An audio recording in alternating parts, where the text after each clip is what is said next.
Сәлеметсіздер ме балалар? Әліппе сабағымызды бастаймыз. Бүгін біз ерекше әріппен және дыбыспен танысамыз. Бұл әріппен және дыбыспен сендер бұрында білмедіңдер. Бүгін енді қандай дыбыс, қандай әріп екенін анықтайық. Сендер айтыңдаршы, өздер аналарыңа мереке күні не сыйлайсыңдар? Дұрыс, гүл. Енді гүл деген сөзде бірінші қандай дыбыс естіп тұрмыз? Г. Бірге қайталайық. Г. Өте жақсы. Яғни, сендер өздерің ойлап тұрғандай, бүгін біз Г әріпі және дыбысымен танысамыз. Енді бәріміз тағы да бір рет осы дыбысты айтайық.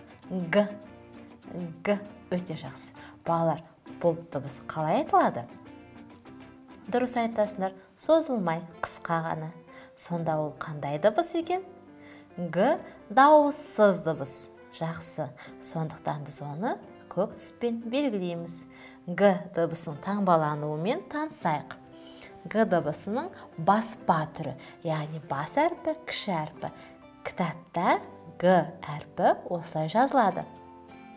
Жақсы. Енді осы Г әрпінің біз жазбаша түрін көрейік. Ол үшін біз қолымызға қаламсапты аламыз. Біз жазатын жолымыздың жоғар жағынан нүкте қойдық. Осыдан төменге қарай түзу сызық сызып, солға қайырамыз. Енді басына ирек сызық сызамыз. Бұл Г әрпінің бас әрпі. Енді кіші әрпі балалар. Төменгі жағына нүкте қойып, жоғары қарай көтереміз, қайтадан төмен қарай түсіреміз. Немесе балалар, сендер Г әрпінің басына тақияны түзу ғып, бұлай сызсаңдар болады.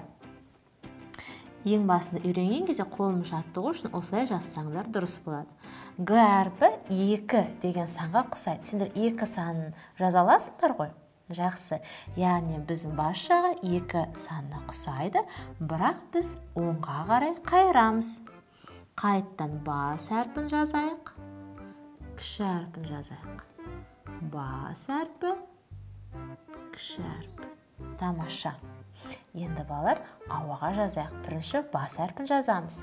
Қолымызды жоғары көтереміз, төмен қарай түзу сызық, солға қайырамыз, басына түзу сызық сызамыз. Тамаша. Енді кіші әрпін 2 саны ұқсатып, жартылай шеңбер қыламыз, төмен түсіріп, қайттан оңға қайырамыз. Тамаша балалар.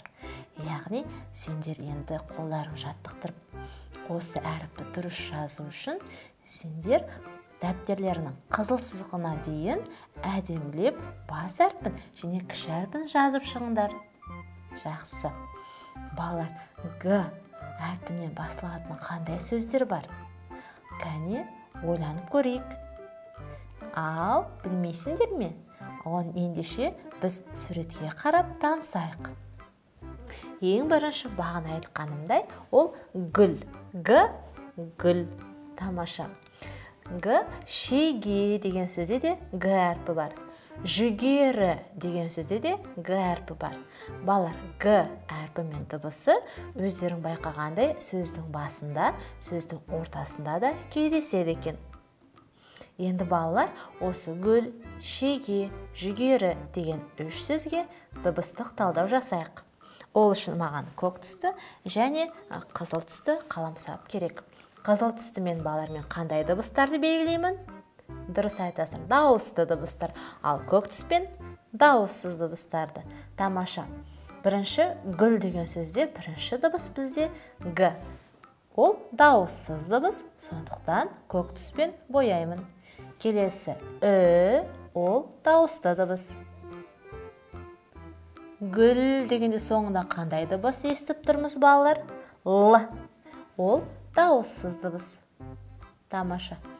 Балалар, қараңдар, гүл деген сөзде неше дауысты дыбыс бар екен? Біреу. Сонда неше буын бар? 1. Буынға бөліп көрейік. Гүл. Тамаша. Келесі шеге. Шеге деген сөзде бірінші қандай дыбыс естіп тұрмыз? Ш. Ол қандай дыбыс? Дауыссыз дыбыс. Келесі шеге, дауысты дыбыс. Өте жақсы. Келесі дауыссыз дыбыс. Шеге, тағы да дыбыс. Ол дауысты дыбыс. Тамаша. Неше дауысты дыбыс бар екен? 2. Неше буын бар? 2 буын бар. Шеге. Тамаша. Келесі жүгері. Бірінші қандай дыбыс естіп тұрмыз? Ж. Ол дауыссыз дыбыс. Көк түспен бояймын. Келесі дауысты дыбыс.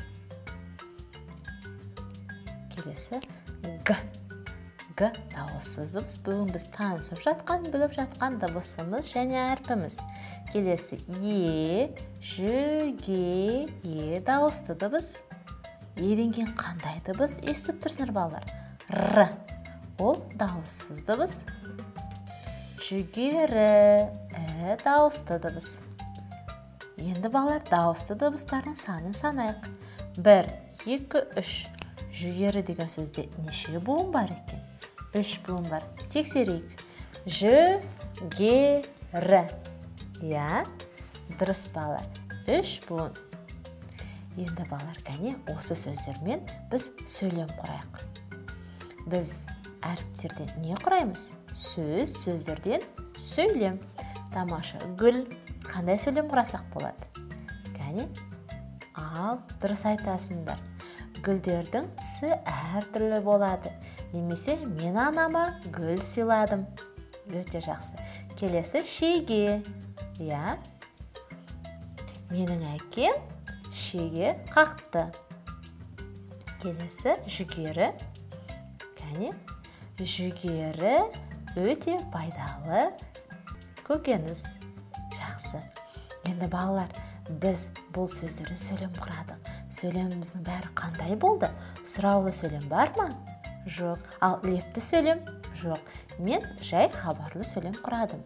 Енді сендерге тапсырма осы сөздермен сұраулы және лепті сөйлем құрастырып көріңдерші. Жарайды ма?